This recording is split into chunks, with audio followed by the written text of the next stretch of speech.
The innovation or idea I'm excited about in terms of climate action is people waking up.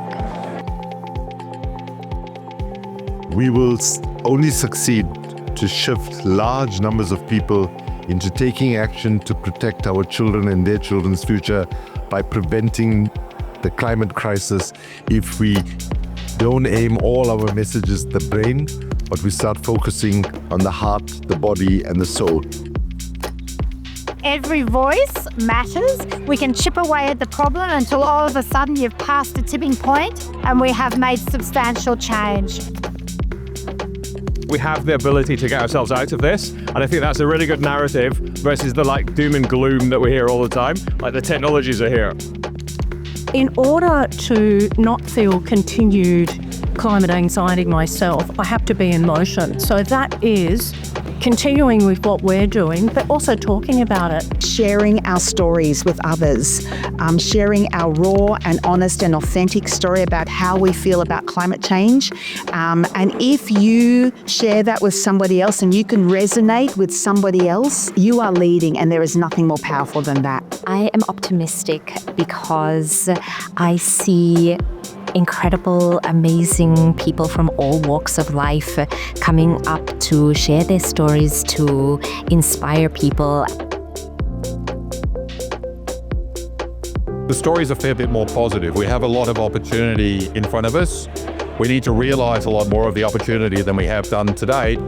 But over the next few years, I think we will see that a lot of the groundwork which has been laid over the last few years and over the last decade will start to actually bear fruit. I've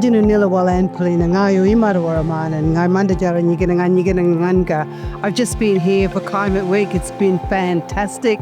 I think one of the things that gives me hope is the fact that we've got our young people standing up, demanding the right to continue to dream into the future. So we are building a coalition of hope, and we need to hang on to it, and we need to stand together in solidarity because we need each other. Thank you. I passionately believe that environmental stewardship is the number one issue that all humans should care about. And if you love your grandchildren as an older person, if you want to look back and have a legacy in this world, one of the greatest things you can do is protect and preserve the planet, because that really is the baseline for everything that we do. Anything else that matters, anything else that you love requires and is contingent on a functioning and flourishing ecosystem.